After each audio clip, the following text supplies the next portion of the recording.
It gives me great honor to be here this morning to participate in this important conference. And I want to express my sincere gratitude to TTTI for extending an invitation to me to be part of this conference. It's a great honor for me, and I'm glad to be among distinguished men and women who share a common goal of finding permanent solutions to the global challenge of corruption. I bring you greetings from equally warm Zambia. When my friend and brother Dion Abdul, the chair of TTTI, extended an invitation to me, I gladly accepted, although we've been talking for 2 years, that I should be part of this conference.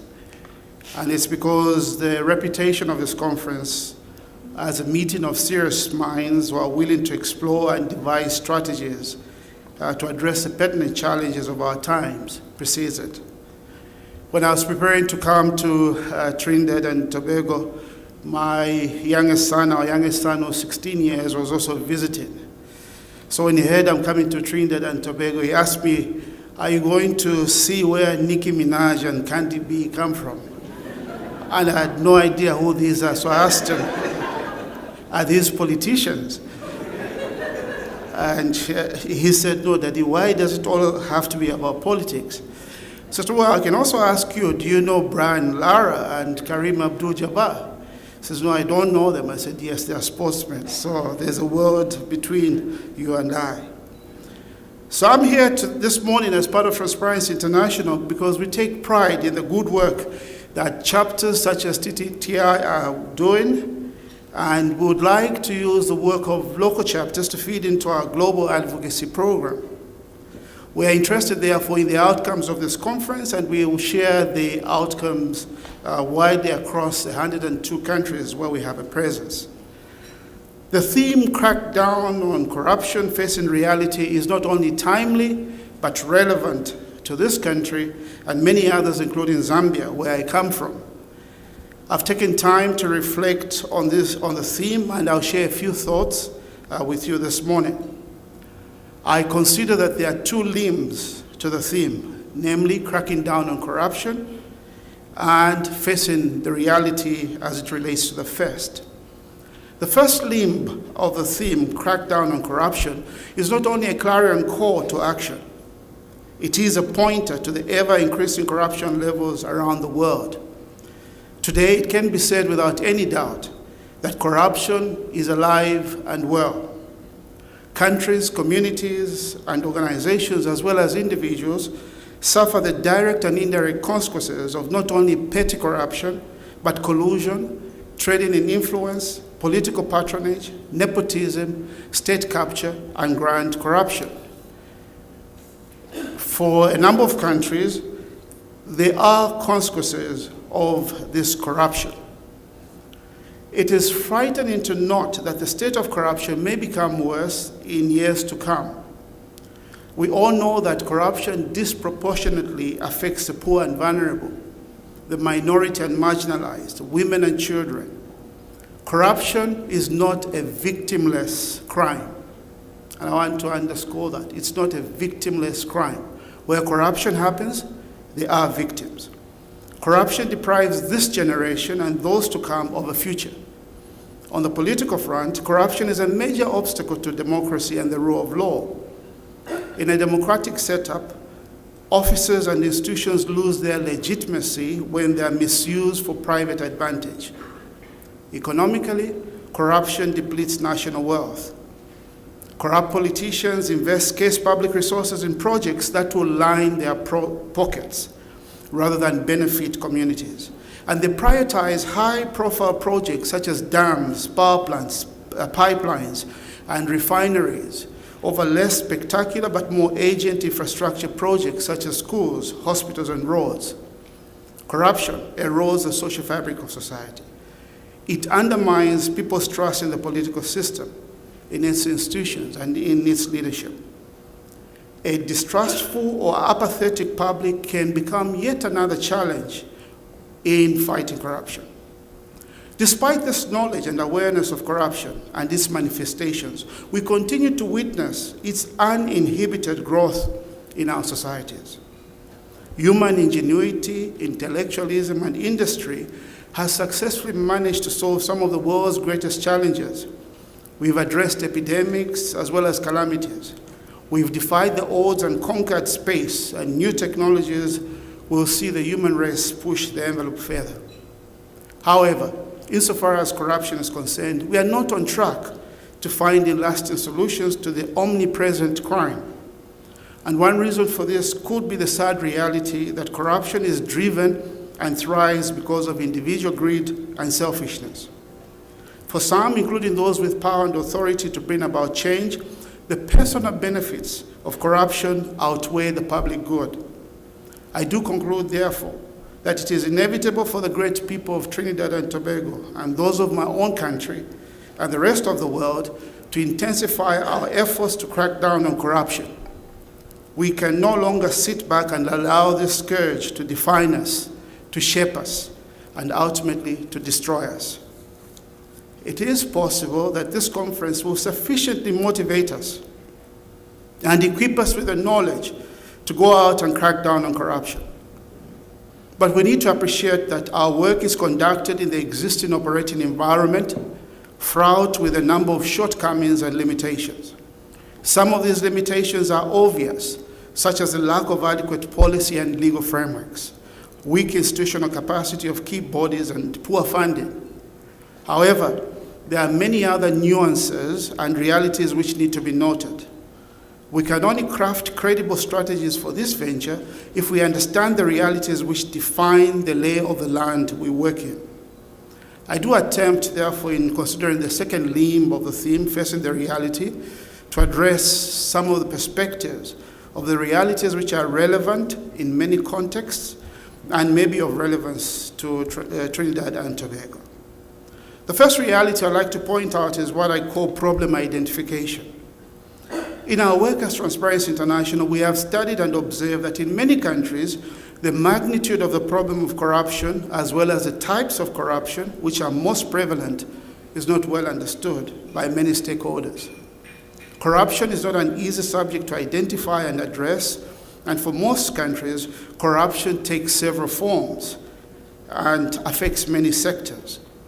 The problems of corruption, if not properly framed, do not attract the right response, whether policy or legal response. And usually these are tentative and may not be the right ones.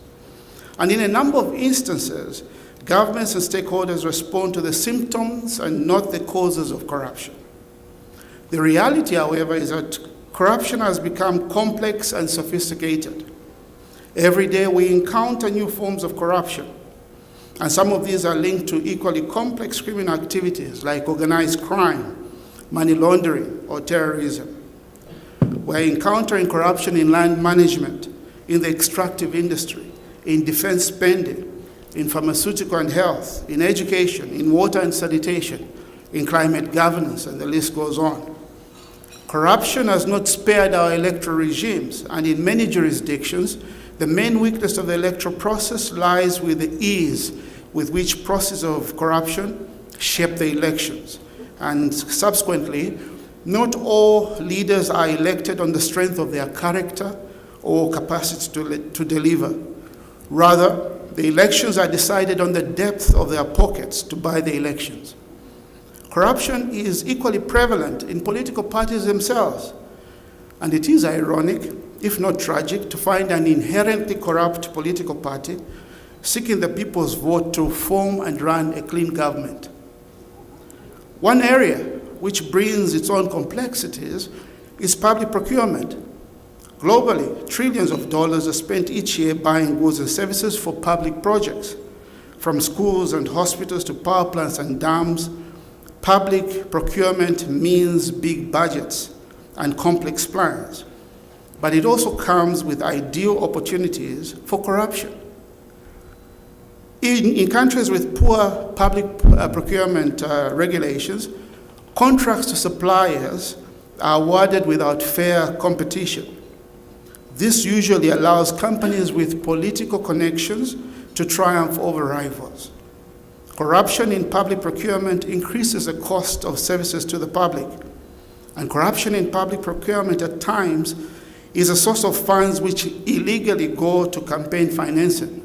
I know that Prof will be speaking shortly from Canada, and I'm sure she'll mention more about campaign financing. However, corruption in public procurement is not only about money, it also reduces the quality of work or services. It can cost lives. For instance, people in many countries have paid a terrible personal price for collapsed buildings or their health compromised from consuming counterfeit medicines. The reality is that we are dealing with a problem which has many sides to it and is becoming complex by the day. Therefore, to successfully crack down on corruption, we need to have a good diagnosis of the problem. The second reality I wish to share is what I call denial of the problem. Notwithstanding the challenges of problem identification, it is our observation in Transparency International that many countries, especially those that are perceived to be highly corrupt, in those countries, political and community leaders and at times individual citizens are in denial of the existence of the problem of corruption. Quite often, when allegations of corruption are made, those in authority and have the mandate to do something about corruption respond rather dismissively. Those who raise such allegations are often derided. They are threatened and accused of lacking patriotism by seeking to paint the country black. This denial mentality is not confined to the public sector.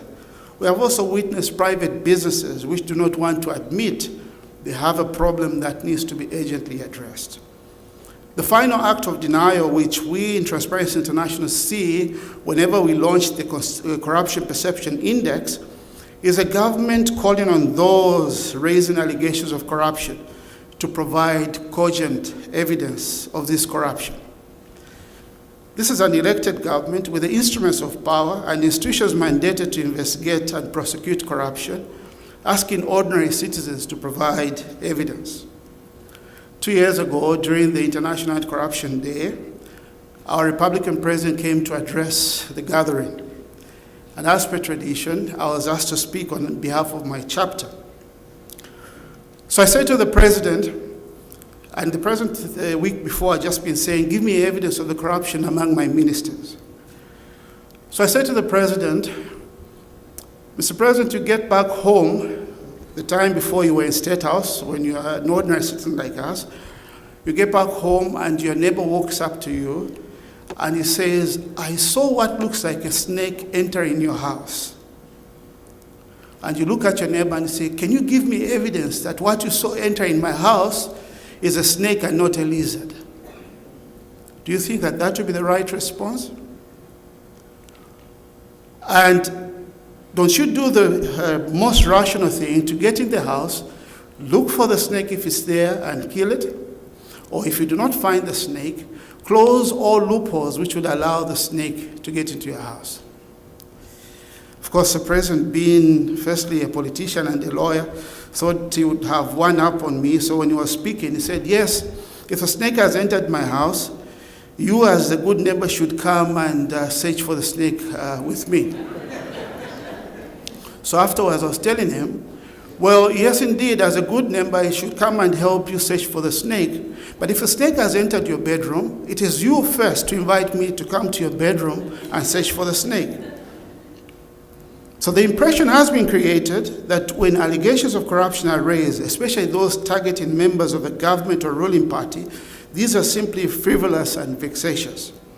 This is usually a hypocritical position taken because when these allegations of corruption are made against political opponents, we see members of the ruling party and government leaders taking to the mountaintops to denounce this corruption even without the necessary evidence. This denial of the existence of corruption gives governments and organizations a veneer of comfort that all is well. But the reality which should be painfully aware of is that procrastination to openly, urgently, and boldly deal with the corruption of today is basically to delay actions which in the fullness of time will have devastating consequences on our society. Our inertia to act now will certainly manifest in negative ways in the near future.